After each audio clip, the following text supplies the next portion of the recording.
I don't know about you guys, but Adam Devine's character in Jexi definitely succeeded in making me want to watch Days of Thunder. Just saying.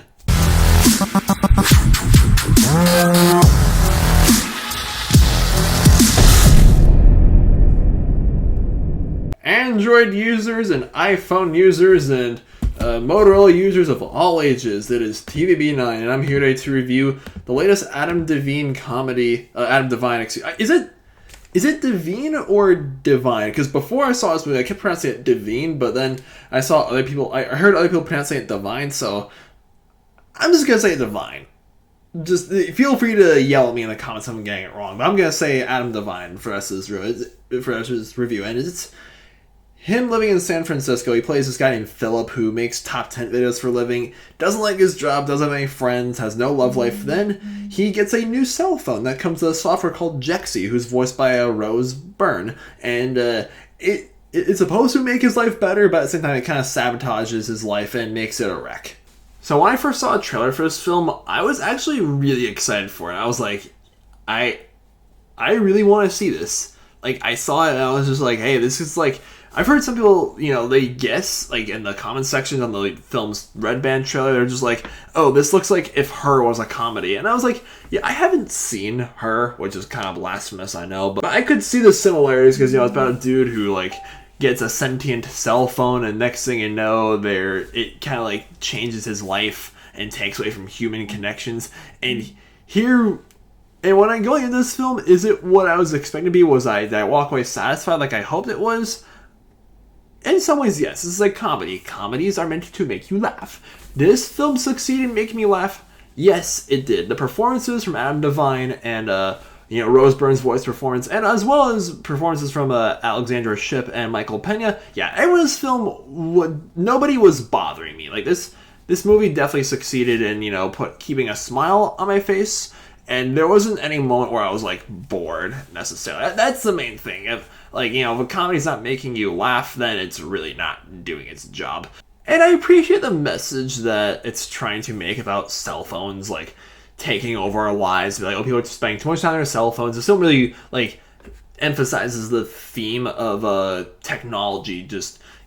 causing more harm than good. And I definitely see what it was going for, but at the same time, that theme has been done a lot of times in recent years. And that's the overarching theme, the overarching issue with Jexi. Honestly, I think this film is getting a lot of crap that it doesn't deserve. I do not think it deserves that low percentage on Rotten Tomatoes.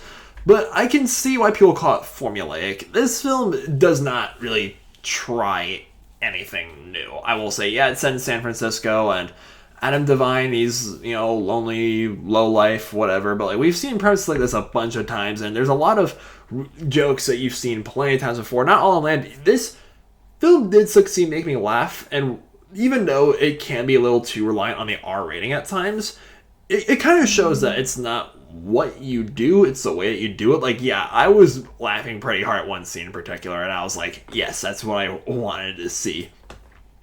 But this is an issue that I have with comedies nowadays. I feel like comedies, since they're rated R, I think they're just way too reliant on, like, profanity and sex jokes and nudity to make you laugh. This film is reliant on that a little too much sometimes. Like, there's actually a handful of scenes where he's in the cell phone store trying to get his phone fixed, trying to get a new cell phone, blah, blah, blah. And the lady that works there is like, oh, I don't give a fuck. Like, oh, fuck this, fuck that. Like, you just look like a crackhead. Like, I don't know. I can't really say. I've never worked at a phone store before. But I did work at a zoo 2 summers ago where I did interact with the public a lot. Most people on the job, whether they're clerks or waiters, waitresses, what have you, would not be, I don't know, I just don't, it's not very realistic. Like, why would you be cursing and making drug jokes towards your customers? That does not show very good customer service. And yeah, this film's dialogue is kind of unbelievable in a few scenes, like especially the scenes with Michael Pena, who plays Adam Devine's boss. In this film, he's just like, again, just acting crazy on screen, is doing all those like wacky things. Is like, this guy is a boss, and how are we supposed to take this position as a boss seriously when he's making his employees like go oons, oons, oons, oons, oons, oons, like making him dance away?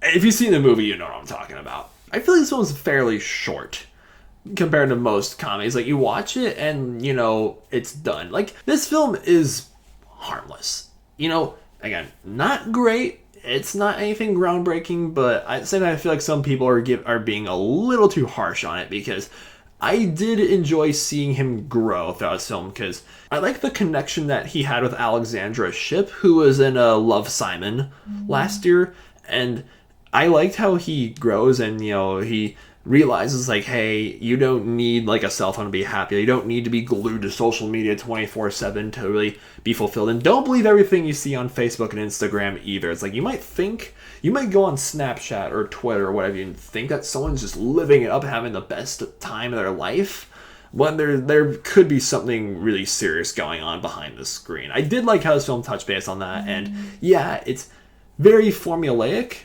but all in all, I did enjoy myself, and yeah, I did laugh quite a bit throughout this film. So yeah, guys, if you decide not to see Jexi, you're not missing out on much, but if you like Adam Devine, I mean, he's kind of plays the same guy as he did in previous other, like, television, and, like, I see him on commercials a lot for Grubhub for whatever reason. Yeah, you know, I like Adam Devine. He's cool. He's fine. Yeah, the performances are solid, and yeah, I'm just in a mood for just harmless, you know, funny little technology-themed romantic comedy. I think you're in the right place. So I'm gonna give Jexi a 6 out of 10 stars. It's a passable film. So I start classes at community college next week, and I've been seizing the Tuesday discounts as much as I can. So yeah, since I start class on Monday, I'll still be reviewing movies. Just wanted to give you guys a heads up. I start classes next week, so tonight, tomorrow, basically for the rest of the week until my classes start, I'm just going to try to upload as frequently as I can. And then I have half semester courses starting at my community college. And half semester courses are pretty fast paced, and there's a lot of reading and a lot of homework. You know, it's all because you basically take an entire, like, semester long class and stuffing it into, like, 8 weeks. So it's gonna be boom, boom, boom, boom, boom, boom, boom. So yeah, just give you guys a heads up now, and I'll remind you guys again at the end of the week as well. But I'm gonna be a very busy guy for the rest of the year, and I consider that a good thing. All right. Thank you guys a lot for watching, and have you guys seen Jexi? Let me know. What are your thoughts on it? Do you think this film deserves a 14% it has on Rotten Tomatoes, or did you actually have a good time with it? And yeah, let me know in the comments down below. Subscribe to this channel, please. My name is TVB9. Hope you all have a fantastic evening.